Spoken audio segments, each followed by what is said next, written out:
অনুভূতিটা অন্যরকম, এত খুশি মানে আমি জীবনে ছোট থেকে বড় হয়েছি এত খুশি কখনো আমার লাগেনি।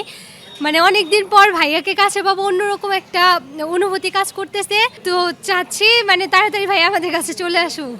ভাইয়া ছিল আমাদের পরিবারের বড় সন্তান, তো বড় সন্তানের প্রতি সবারই একটা অন্যরকম আকাঙ্ক্ষা ইচ্ছা মানে ওগুলো থাকে।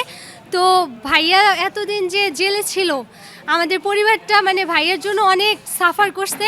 পরিবারের বড় সন্তানরা পরিবারের মানে দায়িত্ব যেটা নেয়, ওই দায়িত্বটা এতদিন আমার মানে বাবাকে ওটা পালন করতে হয়েছিল।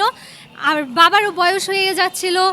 তো এখন এতদিন পরে যেহেতু ভাইয়ার একটা জামিনের ব্যবস্থা হয়েছে, আজকে ভাইয়া আমাদের কাছে ফিরে আসবে, তো আমরা মানে অনেক বেশি খুশি। আমাদের অনেক ঘুরানো হয়েছে, যার ফলে এই সরকার পতনের ফলে আমরা এই এই আন্দোলন করার মাধ্যমে আজকের দিনটা আমরা পেয়েছি।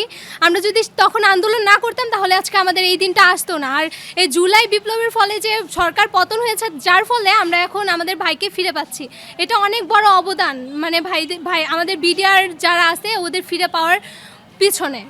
তো আজকে আমাদের অনেক খুশি লাগতেছে, মনে হয় আমাদের প্রতিটা ঈদ অনেক খারাপ কাটছে ভাইয়া জেলে আসার পর থেকে। তাই এখন আমরা অনেক খুশি আমাদের কাছে ফিরে আসতেছে, এই জন্য সরকারকে অনেক ধন্যবাদ।